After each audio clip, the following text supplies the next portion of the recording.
Okay, let's start.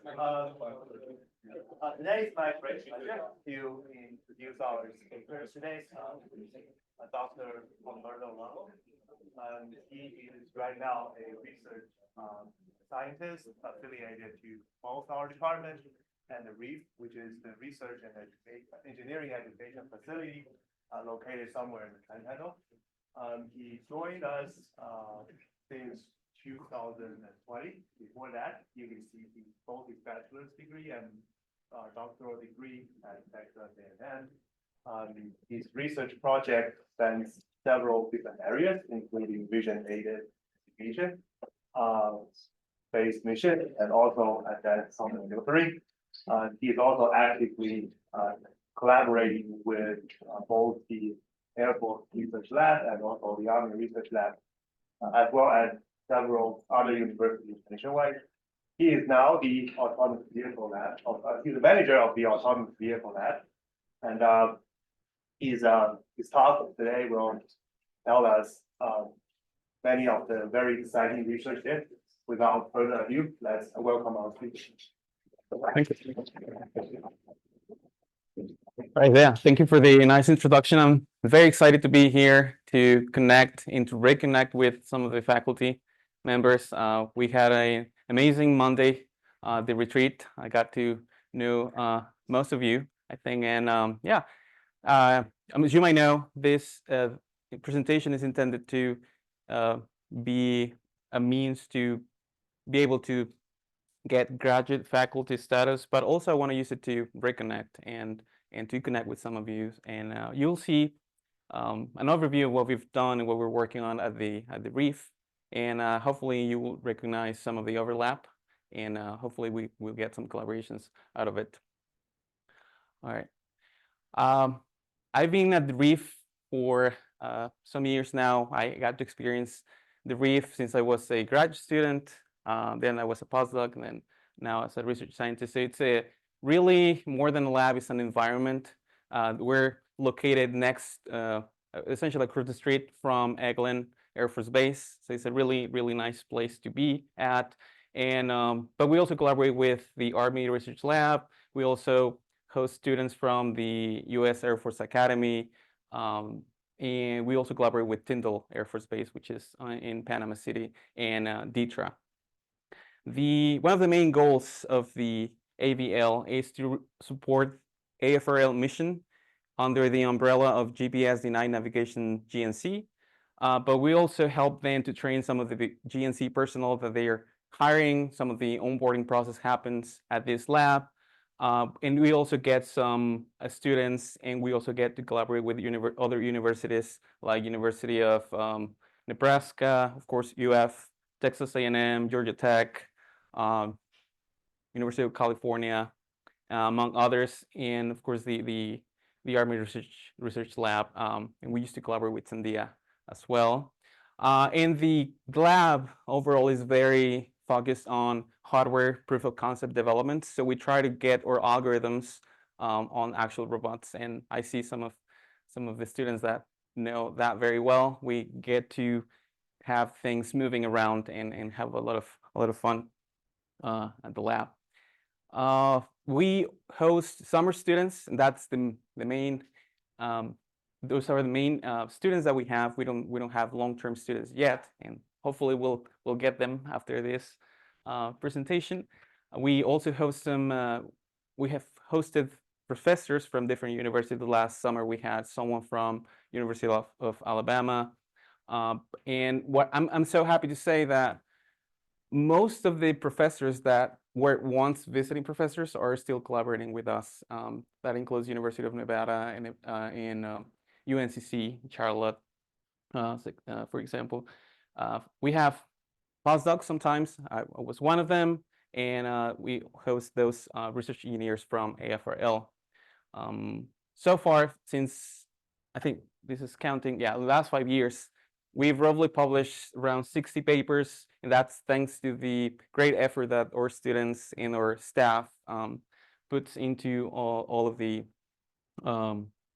the work in the efforts of this lab. I'm also very glad to see that all of the, not all of it, but most of our alumni, and I'm talking about the summer students, go to pursue their master's, PhD. Some of them work for AFRL already.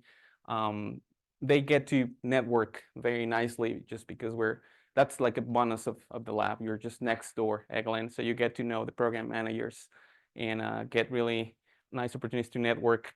And we also try to transition our technology over into base. So some of the research engineers, AFRL engineers, come to the lab because they're in their onboarding process. Sometimes they don't have their clearances, and they work in our lab in the meantime. So they get used to the sensors that we have, which we try to get the same sensors that AFRL has, the same motion capture systems that they have. Essentially, we kind of have not a copy, but a very similar lab to what they have on base. So it's a very easy transition afterwards after they leave this space, and also for the students that are also transition and jobs and going into from academia to base.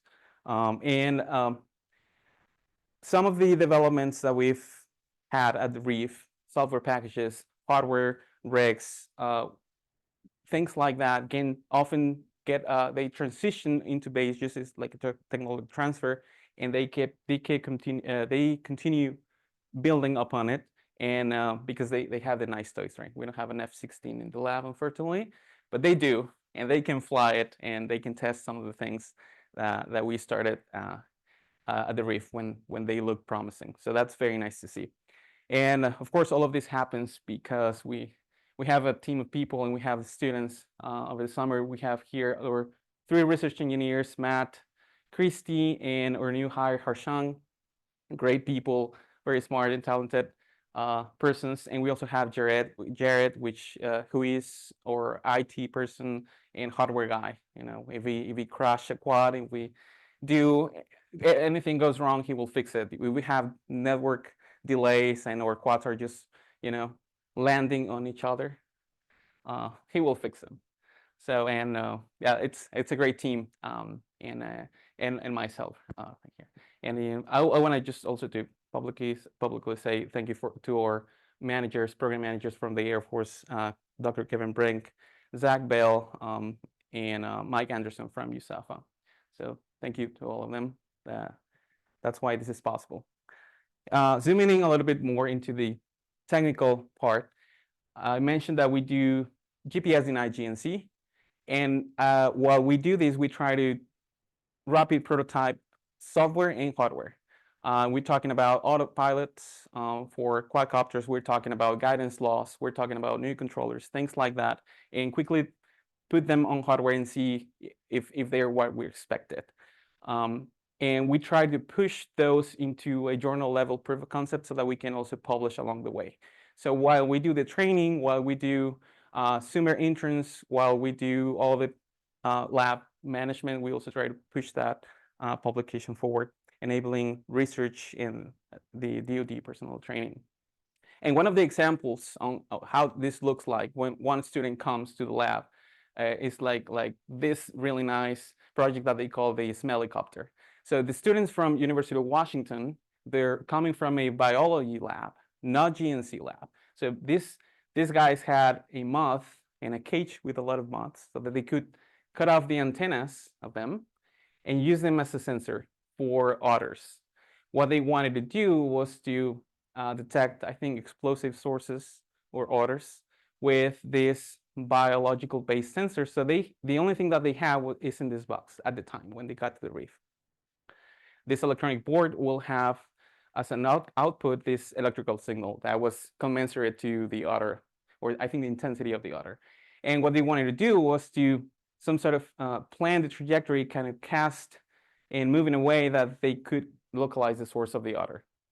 So we help them at the reef with whatever software packages we have already implemented in ROS, like robotic operating system, or all of the controllers that we have ready just to be integrated. We help them to have this crazy flight. This is a very, very small quad.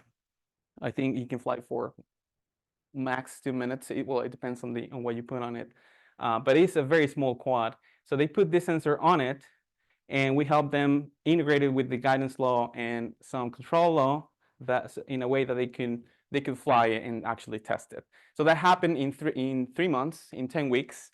And this is one of the examples on how the ABL resources are used by students, visiting students.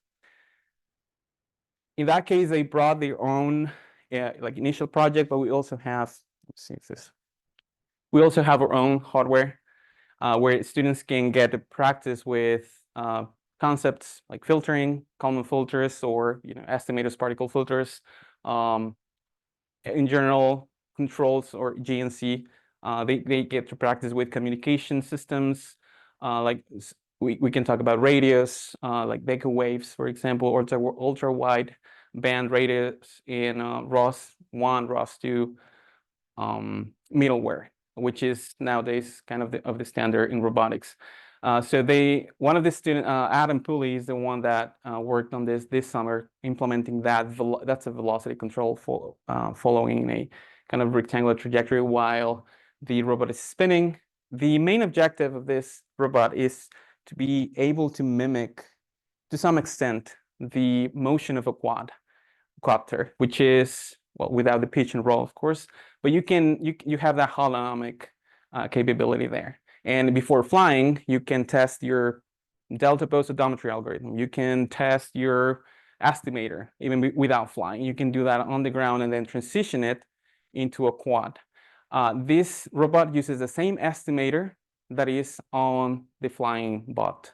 We just don't have the altitude in it, but it is the same. And this is an example of a single agent capability, but we also have multi-agent capabilities and the software and hardware essentially ready for deployment of your algorithms or the students' algorithms.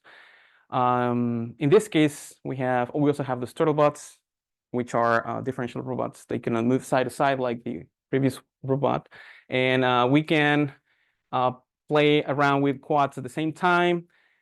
And this is very, very awesome, and I think it's very useful for expediting demos that you might have in sim, and you just want to play with the actual robot that's ready for our students to use. In this case, what's happening in these 3 robots are trying to follow a formation, but they don't have GPS, or they don't know where they are, and the quad comes back and forth from a GPS enabled region to inform the leader of this formation, hey, you should be at this XY. And then the leader communicates that to the followers so that they can at least bound their uncertainty as they go. Let's see. So all of this happens again because we have really great and brilliant students that come, and with the local staff and our program managers locally. But I strongly believe that all of these developments can be accelerated if we had local students, if we have more long-term students that allow us to explore deeper questions and that can stay there. Some of the students that come as summer students, I see will work, for example, Aditya and Andreas. They have stick to the reef for longer periods of time, and we've even have published some of their work there because we get to use their brains for longer. Right? I think that this is also aligned to what UF wants to do, as I sensed in the retreat. We want to get more visibility of our programs, and I don't know if you're aware, but AFR personnel, they get these nice programs where the Air Force pays them somehow. They have some stipend kind of arrangement, and they can get to do their masters and PhDs. So this is also an opportunity for them that are just across the street. And this is like a bonus I was mentioning before. Some of the students that come to the AVL often secure SMART scholarships, NRCs for postdocs, and USRA opportunities. And it's not that you cannot go to this also hiring events to the reef, but being at the reef is certainly a little bit better. This happens 4 times a year. Eglin comes to the reef, and they have this fair right there. And also local companies are contacting us, reaching out to see if we can do things like STTRs with us. So that would be also an opportunity for everyone, the reef, and for the students and UF. The students could land, if we can get those long-term students, will land in one of these 3 main research lines we have, and all of these lines fall under that umbrella of GPS denied navigation. We are doing MagNav, which is magnetic-based navigation. How do you use a magnetic field or a map to only that? Node IMU, yeah, you will use that for the reckoning, but you don't use cameras, you don't use lidars, you don't use anything but an IMU and a magnetometer and a scalar magnetometer to navigate and know your absolute or global position. That's one of the topics. We do delta pose or relative motion estimation, can be with cameras, can be with lidars, can be with those kind of IR sensors. We do Cooperative estimation, post-grab optimization. That's Will's work. He has done an amazing work on it. That got accepted recently to IROS in Abu Dhabi. That's work on dual quaternions for reparametrizing this post-grab optimization, which is how to localize a group of robots in an unknown environment, essentially. And we also do alternative lidar-based navigation, not heavy lidars, but very small lidars, solid state lidars, and we use that to navigate. And this is where I get to work with the program manager at Eglin. This is where I get a little bit more involved in is essentially how to make a Kalman filter more applicable or extend the applicability in practice of the Kalman filter. I think that if you could use a Kalman filter in any problem, I think you will use it because it is just easy to implement. It runs online on board. If that was good for everything, I would use that. I wouldn't even jump into other things. That's not the case, and that's why we try to, our research in this pillar is how do you keep most of the EKF intact and just modify a little bit so that you can handle more nonlinearities, more uncertainties, higher uncertainties, and how do you also are robust against round-off errors. So we had several papers on that, and that's very interesting. That's what I like to do a lot. And the third line would be, this is more recent. We're trying to bring GNC to enhance, to bring machine learning to enhance GNC.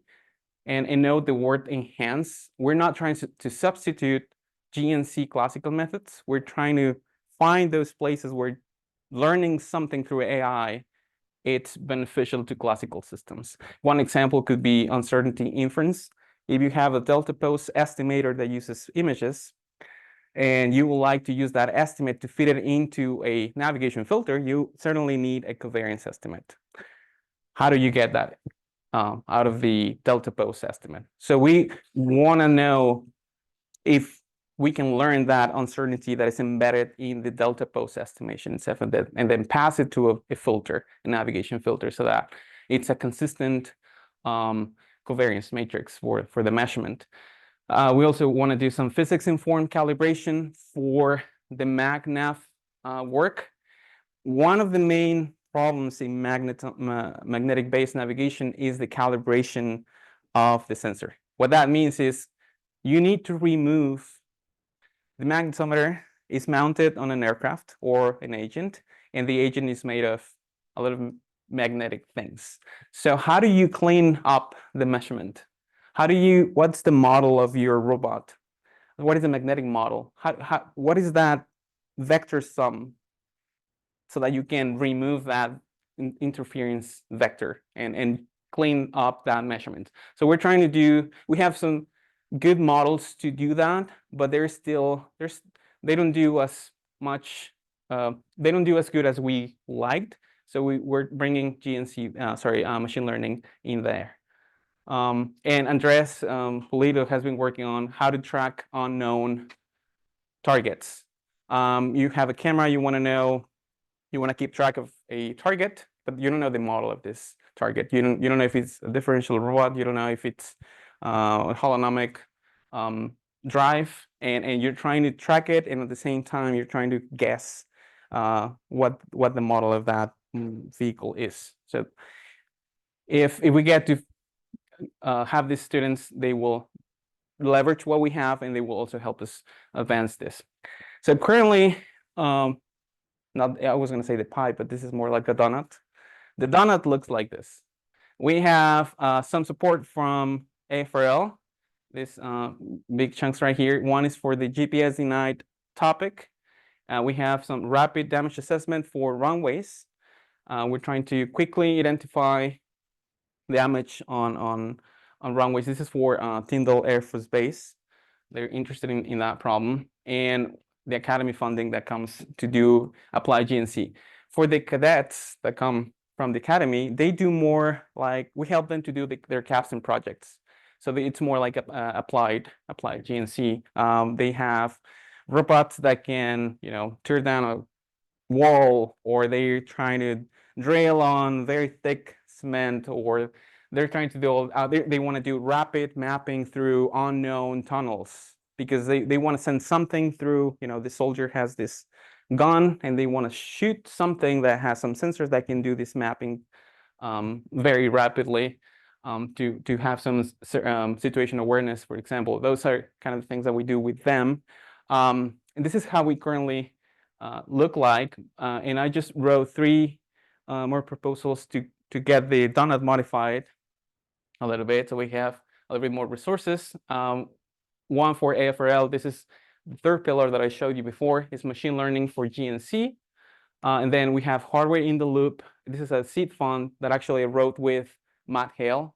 He used to be here, but now he's at Georgia Tech, as you might know. But that's still going on. We're still waiting on an answer for that seed fund.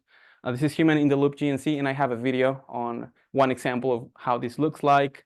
And I wrote an extended proposal for the academy. They really liked how the program is working with the cadets, so they want to extend the duration of this.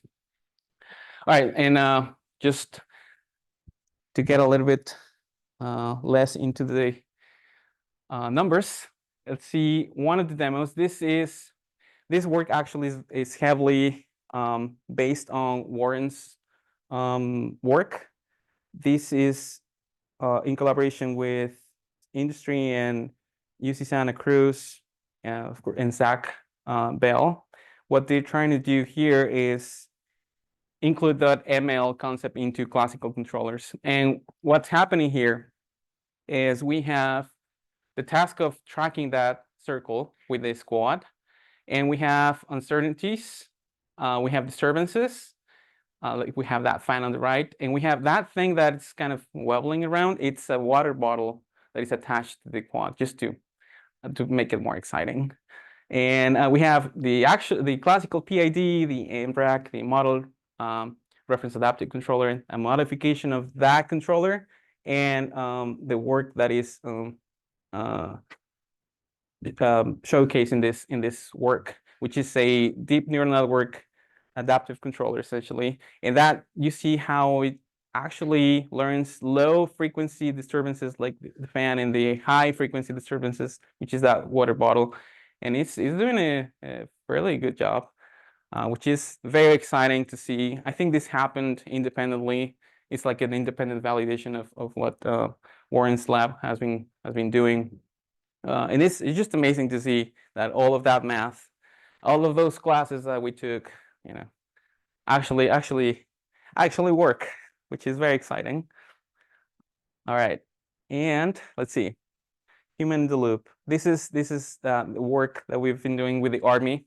The Army has this push to have the soldier equipped with things, in this case a quad, that can be which behavior can be modified in the field. So say they have a quad that is trained, is used you use machine learning to learn how to land, and this is by imitation learning. And it's just a fixed target, and that's what you give to the soldier. But sometimes the task in the field changes, and you don't want the soldier being reprogramming the thing. They're busy doing other things, right? And if you try to land what you were given, it most likely will fail. But what if in the field, online, you retrain just a little bit by pushing the sticks of the quad of this control, RC control, and just nudge it a little bit and retrain. In this case, we did 3 episodes. And before the quad fails landing, you just push the sticks a little bit more. That information goes into the network and is retrained online. So after 3 interventions of doing that, the quad was able to modify the behavior that was pre-programmed with, and now it can land on fixed and moving targets. So that's kind of what the human-in-the-loop learning looks like for this case. And one of my favorites is MagNav, which is, again, how do you use these magnetic maps to know where you are? And the idea behind this MagNav concept is, of course, you have an agent, you have an aircraft. In this case, you have the map on board, which is a database, a file, and you have a magnetometer on board. And what you do is the following. You have an estimate of where you are, because you most likely have a navigation filter. So you have an estimate of where you are. And then you take a magnetometer measurement, and then you feed that into the filter and get an updated location. And then you do that again, propagate your dynamics, get a measurement and update. And you keep doing that over and over. And that's how you keep track of where you are. Currently, we're doing it through a particle filter. And one of the reasons is that the level or the intensity of the magnetic field is not unique. So you might have different spots with the same intensity. So if you have a particle filter, the particle filter is able to represent multi-model distributions, right? So the probability of being in one place in another place at the same time might be the same, just because it looks alike. But after you get the following measurement, that can disrupt that ambiguity, and you can keep track of where you are again. So that's one of the reasons. If you were to use an EKF, you will need to be mindful about that bimodal behavior can happen. And this is a demo on MagNav. Here on the left, you see the map over lab. We just map it. We went through each point. We created a grid and took samples and created this level map. You see the particles. This is a particle filter in white, and you see the covariance and the direction, and the estimate of your X, Y, and direction of the bot that is on the right. That bot is that's the turtle bot that corresponds to this run. And in the middle, you see that the error in blue and the 3 sigma bounds in red actually show consistency.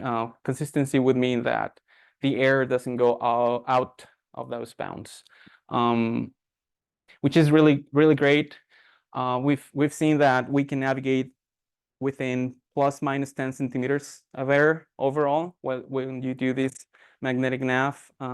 And the last thing that I want to mention about this is that the objective of this demo is to show that when we're going from this point to this other X, and instead of the robot just turning and going straight, it's going up a little bit and then turning.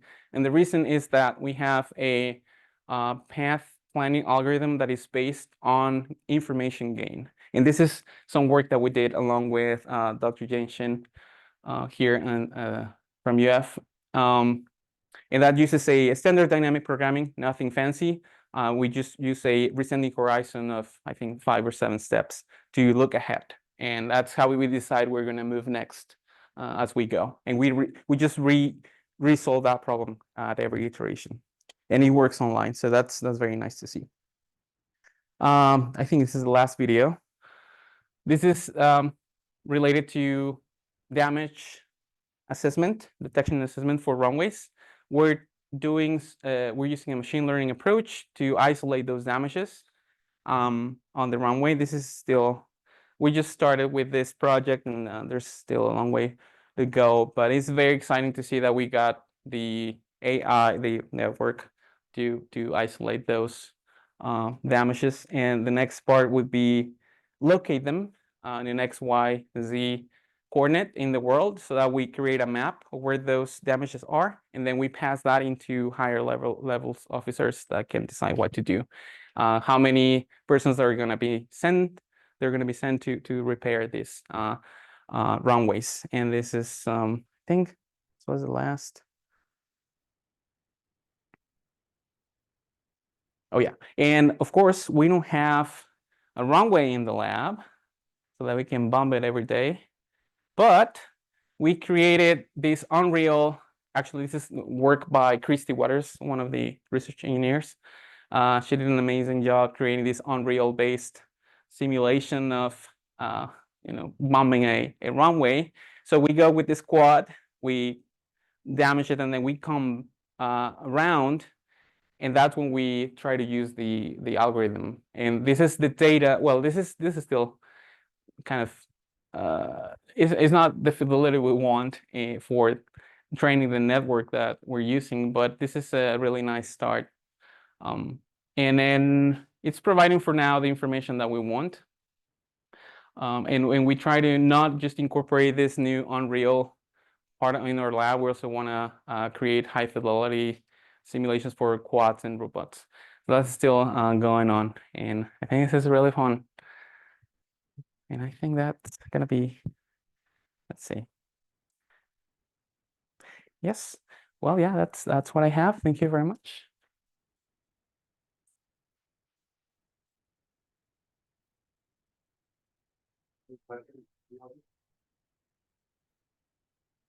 Yes. So you discussed, at least in a portion of this, your magnetic navigation aspects.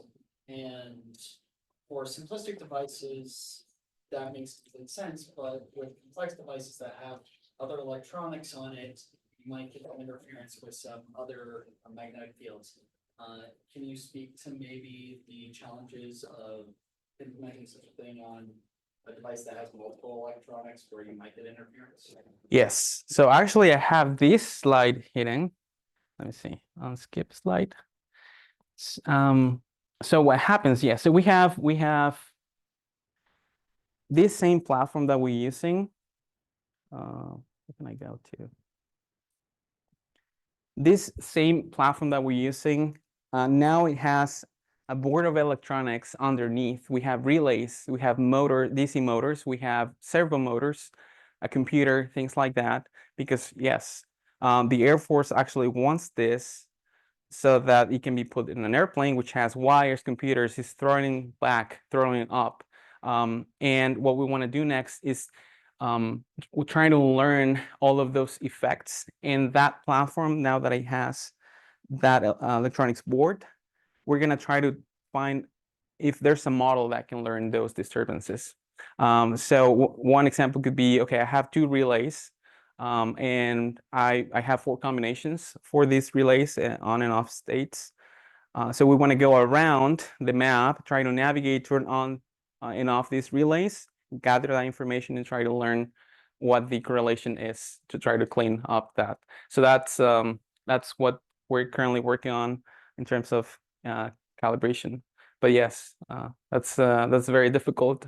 The MIT has a data set with an airplane that has different effects, like the aileron, rudder signals that go into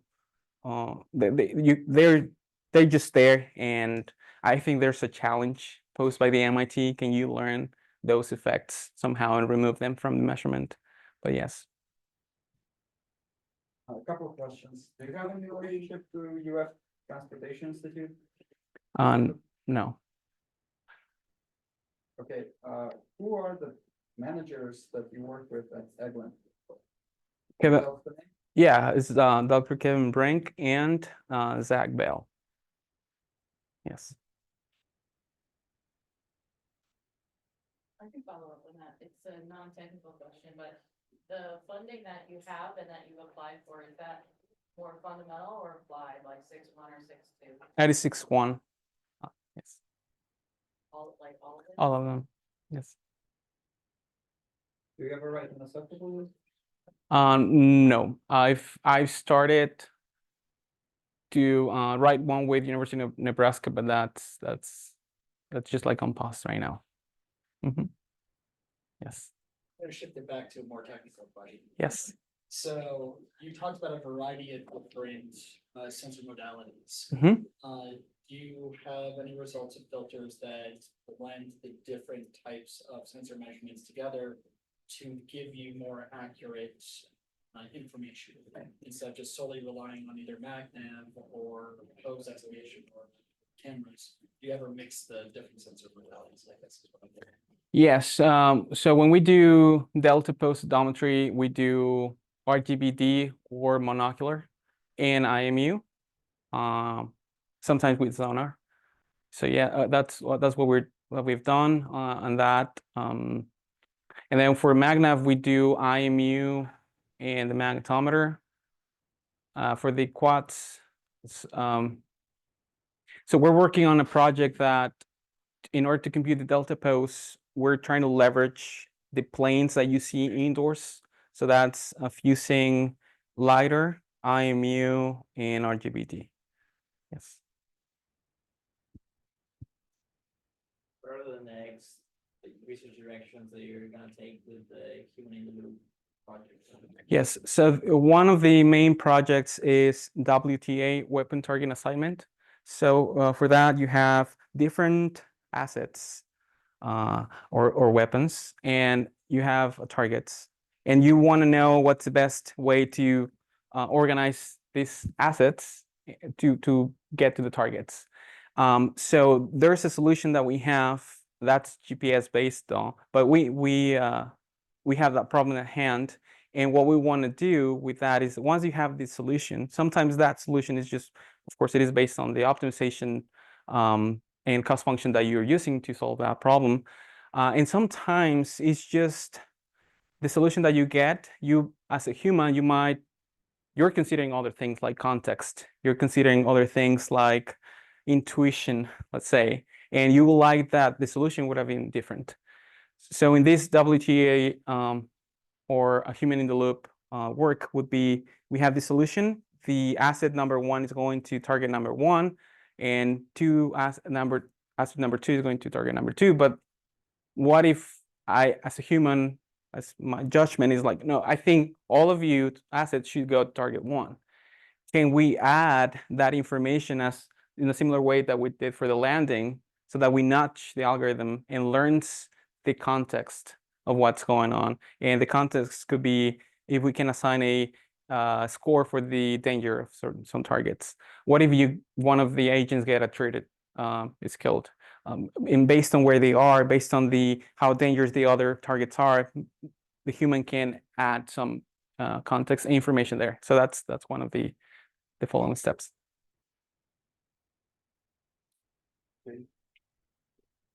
So for the quad roller robot, Yeah. saving time, my understanding is the goal is to like improve the research and development cycle for airborne algorithm deployment. Have you had a successful case of developing to the ground and then deploying on quadcopters? And how much time did that save over just developing directly on the quadcopter? Yeah, so I show that holonomic robot because it's nicer than the turtlebot. Every time let's say, when we were developing a delta pose estimation algorithm using RGBD, we did it on the turtlebots.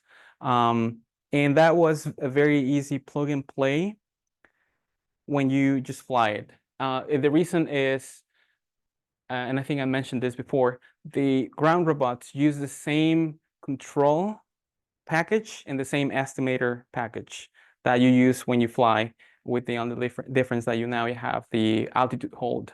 Of course, you have that pitch and roll motion, but when you do the 3D delta pose estimate, that's included there.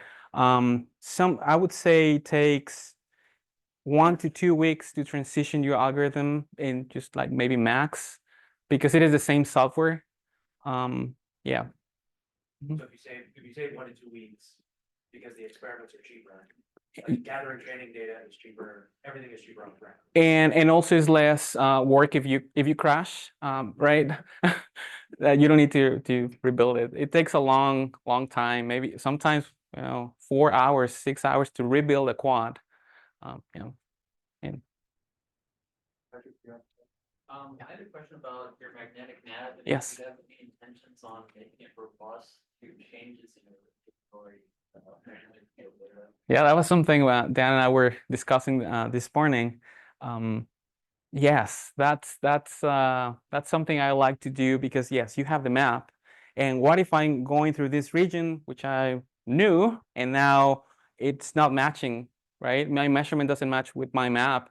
Is my sensor wrong, or is the map changed, or something in me, the calibration is different now? Yeah, so that's an interesting question. That's something I should look into as well. Yeah, thank you. Any other questions? Oh, So taking it back to the non-technical side, really happy to hear a lot of questions about, grant writing and things like that. Roberto has done a great job interacting with a lot of customers in the region with AFRL. It's a great resource for that. He's worked a lot with Jane. He's worked a lot with different faculty that have gone and been at the reef and everything. And hopefully, I think a lot of you were probably as inspired as I was and watching the cool stuff and the cool videos that Roberto showed. And yeah, I think Roberto is always super open to collaboration. Yeah. And they're very productive in writing papers. So highly encourage those kind of collaborations. Yeah. let's thank our speaker. Yeah, thank you.